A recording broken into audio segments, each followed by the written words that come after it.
పెళ్ళైనా పండగైనా వేడుక ఏదైనా పట్టు చీరల ప్రత్యేక వేదిక వారాహి సిల్క్స్. నమస్తే, నేను Keshav. Welcome to Suman TV.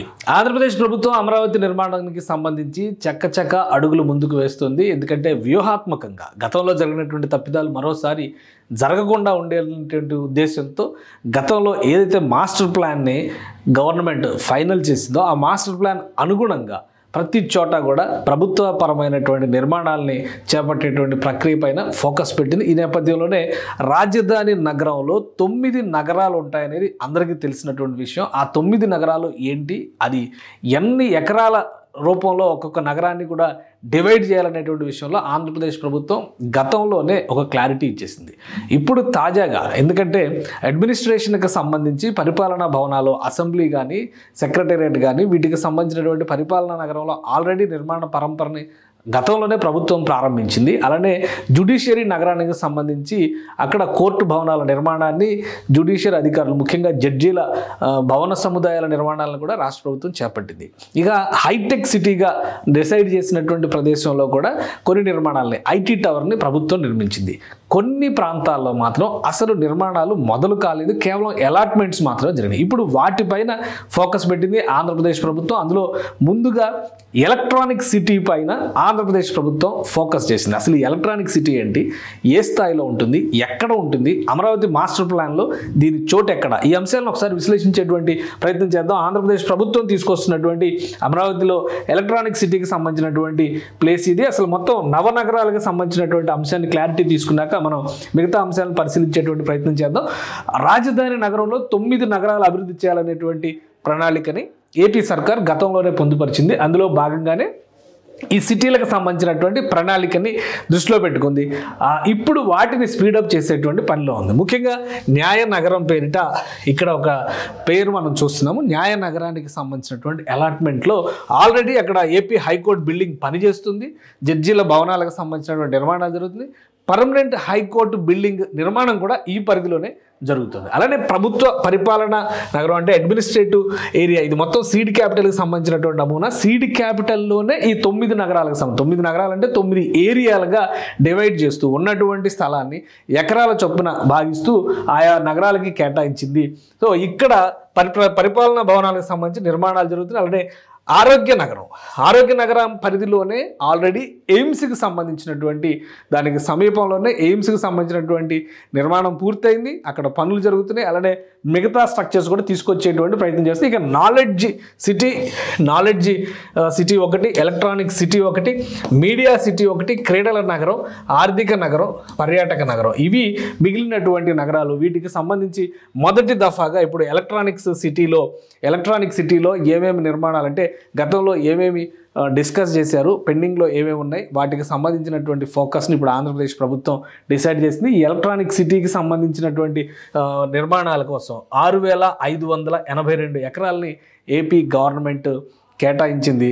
ఆ నోటిఫై చేసినటువంటి ఏరియాలోనే గతంలో జగన్మోహన్ రెడ్డి ప్రభుత్వం ఉన్నటువంటి సందర్భంలో పేదలకు ఇల్లు ఇచ్చేటువంటి క్రమంలో ఈ సర్వే నంబర్స్ పరిధిలో ఉన్నటువంటి ప్రాంతాల్లో కూడా భూముల్ని ఇళ్ల కేటాయింపు కోసం ఉపయోగించాలనేటువంటి చర్చ జరిగింది. అయితే ఇవేవి కూడా పూర్తి స్థాయిలో అమల్లోకి రాలేదు. ఈ నేపథ్యంలో ఇప్పుడు ఎలక్ట్రానిక్ సిటీలో కొత్తగా నిర్మాణాలు చేపట్టేందుకు కావాల్సినటువంటి ప్రయత్నాలని ఆంధ్రప్రదేశ్ ప్రభుత్వం ముమ్మరం చేసింది. ఎలక్ట్రానిక్ సిటీకి సంబంధించి మాస్టర్ ప్లాన్లోనే ముందుగానే ప్రణాళికని ఇది ఒక్కొక్క కలర్ ఒక్కొక్క నగరంగా డిఫైన్ చేస్తూ చూపించినటువంటిది. ఇందులో అతిపెద్దది టూరిజం నగరం కింద రాబోతుంది. టూరిజం నగరాన్ని విస్తారమైనటువంటి స్థాయిలో తీసుకురావడం ద్వారా ఇక్కడ కృష్ణా తీరంలో మొత్తం కూడా పర్యాటకంగా అభివృద్ధి చేయాలని భావిస్తున్నారు. ఇటీవలే మనం అబ్జర్వ్ చేస్తే కనుక ఇక్కడ క్రీడల నగరం చూస్తున్నాం. పర్యాటక నగరం అంటే ఈ ఏరియా మొత్తం కూడా పర్యాటక నగరం కింద డెవలప్ చేస్తున్నారు. అలాగే క్రీడల నగరం కపిల్ దేవ్తో ఆంధ్రప్రదేశ్ ప్రభుత్వానికి క్రీడా సలహాదారుగా నియమించుకోవాలనేటువంటి ఆలోచన, బ్రాండ్ అంబాసిడర్ కింద ఏపీ గవర్నమెంట్ కపిల్ దేవ్ను ఉపయోగించుకోవాలనుకుంటుంది. ఈ క్రమంలోనే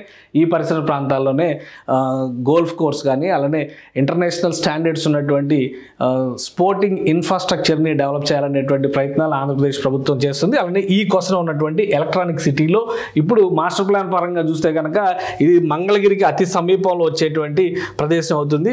సో ఇక్కడ డెవలప్ చేయాలనేటువంటి ఆలోచనతో ఉంది ఆంధ్రప్రదేశ్ ప్రభుత్వం. దీనికి సంబంధించి ఇప్పటికే కొంత వర్కౌట్ చేసింది. అమరావతి ఎలక్ట్రానిక్ సిటీ నిర్మాణానికి సంబంధించి need to be developed as an SEMICON valley of south India, అంటే సెమీ కండక్టర్లకు సంబంధించిన సంస్థలను తీసుకొచ్చేటువంటి పనిలో ఎలక్ట్రానిక్స్ శాఖ మంత్రిగా ఉన్నటువంటి నారా లోకేష్ తీవ్రంగా కృషి చేస్తారు. ఆల్రెడీ ఆయన అమెరికా పర్యటనలో ఉన్నారు. మన రాష్ట్రంలో ఉన్న సందర్భంలోనే ఈ రంగానికి సంబంధించినటువంటి పలు ప్రముఖ కంపెనీలతో ఆయన పలు దఫాలుగా భేటీలు నిర్వహించారు. అలానే ఇన్వెస్టర్స్ని, ఇండస్ట్రియలిస్టులని కూడా తరచుగా కలుస్తున్నారు. ఈ క్రమంలోనే ఇక్కడ రాబోయేటువంటి అంశాలను ఒకసారి మనం చూద్దాం. లొకేషన్ వైజ్గా చూస్తే కనుక ఇక్కడ కూరగల్లు, నిడమర్రు విలేజెస్, మంగళగిరి మండలంలో వచ్చేటువంటి Kuragallu, Nidamarru villages electronic city, AP electronic city పరిధిలోకి వచ్చేటువంటి ప్రాంతాలు. అలాగే విజయవాడ నుంచి చూస్తే కనుక ఇది కేవలం 17 కిలోమీటర్ల దూరంలో ఉన్నటువంటి ప్రదేశం. గుంటూరు నుంచి చూస్తే 23 కిలోమీటర్ల దూరంలో ఉన్నటువంటి ప్రదేశం. అంటే దాదాపుగా విజయవాడ, గుంటూరు నగరాలకి మధ్యలో ఉన్నట్టుగా మనం చూడాలి. 6580 ఎకరాల వరకు ఇందులో కేటాయించారు. ఇక్కడ ఎలక్ట్రానిక్స్, దానికి అనుబంధంగా ఐటీ, ఇన్ఫర్మేషన్ టెక్నాలజీని కూడా అక్కడ డెవలప్ చేస్తారు. ఆల్రెడీ మంగళగిరి సమీపంలో ఒక ఐటీ టవర్ నిర్మాణాన్ని కూడా గతంలోనే ప్రభుత్వం పూర్తి చేసింది. ఇప్పుడు ఆ టవర్లోనే చాలా ప్రభుత్వ విభాగాలు కూడా పనిచేస్తున్నాయి ఐటీ టవర్కి సంబంధించినవి. సో ఇక్కడ ఫోకస్ చేసేటువంటి సెక్టార్స్ ఏంటంటే IT and IT enabled services, electronics, IT hardware, semi conductors. అందుకనే సౌత్ ఇండియాలోనే సెమీకాన్ వ్యాలీ కింద దీన్ని డెవలప్ చేయాలనేటువంటి ఆలోచనని ఆంధ్రప్రదేశ్ ప్రభుత్వం తీసుకుంటుంది. ఈ క్రమంలోనే ముందడుగు వేసేటువంటి ప్రయత్నం చేస్తుంది. ఇక ఒక్కసారి మనం ఇక్కడ ఈ రాకపోకలకు సంబంధించి కనెక్టివిటీ పైన ఇప్పుడు ఆంధ్రప్రదేశ్ ప్రభుత్వం ఇమీడియట్గా ఫోకస్ పెట్టింది. నగరాల నిర్మాణం కంటే కూడా ఇన్ఫ్రాస్ట్రక్చర్ డెవలప్మెంట్ మీద. గతంలో జరిగినటువంటి లోపం ఏంటంటే ఇన్ఫ్రాస్ట్రక్చర్ డెవలప్ చేసే లోపే ప్రభుత్వం మారిపోయేటువంటి పరిస్థితులు వచ్చింది. ఈసారి పూర్తి స్థాయిలో ఇన్ఫ్రాస్ట్రక్చర్ పైనే ప్రభుత్వం ఫోకస్ పెడుతుంది. ప్రధానంగా Vijayawada west bypass passes through near, it gives access to NH65 and NH16, అంటే నేషనల్ హైవే 65కి, నేషనల్ హైవే 16కి కూడా యాక్సెస్ ఇచ్చే విధంగా ఉంది. అంటే హైదరాబాద్, చెన్నై, బెంగళూరు, కోల్కతా సిటీలకి వెళ్ళేటువంటి జాతీయ రహదారి అది.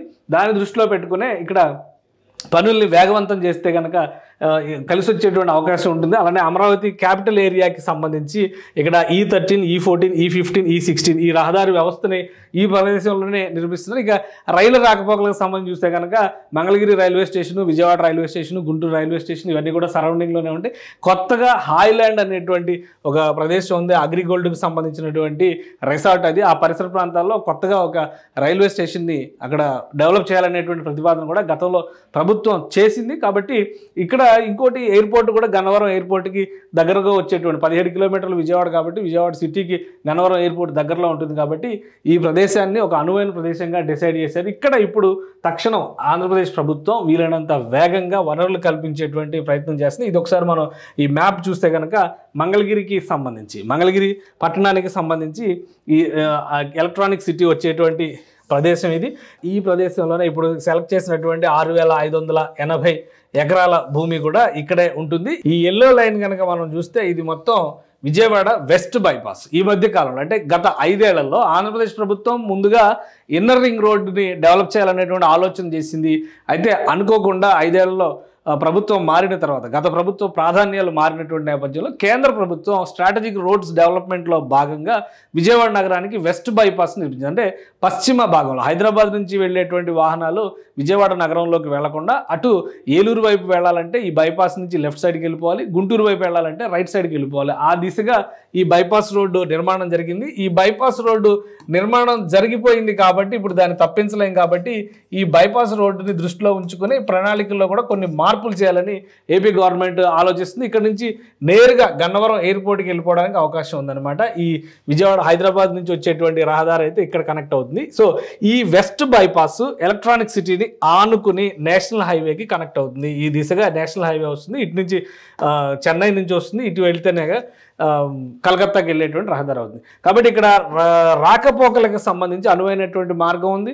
ఇది నేషనల్ హైవేకి అతి సమీపంలో ఉండడం వల్ల విజయవాడ నగరానికి వెళ్ళాలన్నా, ఇటు గుంటూరు నగరానికి వెళ్ళాలన్నా కానీ అవకాశాలు ఎక్కువగా ఉంటాయి. కాబట్టి ఇండస్ట్రియలిస్టులకు ఇప్పుడు ఇది ఒక ప్రత్యేకమైనటువంటి ఆకర్షణగా చూపించడం ద్వారా వీలైనంత త్వరగా ఇంటర్నల్ రోడ్స్ డెవలప్మెంట్, ఇతర ఇన్ఫ్రాస్ట్రక్చర్ని డెవలప్ చేయడం ద్వారా ఎలక్ట్రానిక్ సిటీకి కావాల్సినటువంటి హంగుల్ని సమకూర్చేటువంటి ప్రయత్నాల్లో ఆంధ్రప్రదేశ్ ప్రభుత్వం నిమగ్నమైంది. ఇప్పుడు మంగళగిరి మండలం పరిధిలోకి వచ్చేటువంటి ఈ ప్రదేశం మొత్తాన్ని కూడా ఇన్ఫ్రాస్ట్రక్చర్తో పాటు పెద్ద పెద్ద కంపెనీలని ఏ విధంగా తీసుకురావాలి, వాటికి కల్పించాల్సినటువంటి వనరులు ఏంటి అనే అంశంపైన ఫోకస్ పెట్టింది. అమరావతిలో నిర్మాణాలకు సంబంధించినటువంటి శంకుస్థాపనలు జరిగేటువంటి క్రమంలో ప్రతి నగరంలో కూడా 9 ప్రతిపాదిత నగరాల్లో కూడా ఒక్కొక్క ప్రభుత్వ కార్యాలయాలు కావచ్చు, ప్రభుత్వానికి సంబంధించినటువంటి నిర్మాణాలు కావచ్చు, వాటికి భూమి పూజలు చేయడం ద్వారా ఏకకాలంలో ఈ పనులన్నీ ప్రారంభించే దిశగా ఆంధ్రప్రదేశ్ ప్రభుత్వం కృషి చేస్తున్నట్టుగా ఒక సమాచారం ఉంది. అంటే డిసెంబరు జనవరి నెలల్లో ఈ ప్రదేశాల్లో ముఖ్యంగా రోడ్ల డెవలప్మెంట్కి సంబంధించిన భూమి పూజలతో పాటు ప్రభుత్వ భవనాల నిర్మాణాలకు సంబంధించినటువంటి భూమి పూజలు కూడా జరిగే అవకాశాలు పుష్కలంగా ఉన్నాయి. సో అతి త్వరలో మంగళగిరికి అతి సమీపంలో ఎలక్ట్రానిక్ సిటీని ఆంధ్రప్రదేశ్ ప్రభుత్వం నిర్మించబోతుంది. దీనికి కావాల్సినటువంటి అంతర్గత కసరత్తు మొత్తం కూడా ఇప్పుడు జోరందుకున్నట్టుగా తెలుస్తోంది.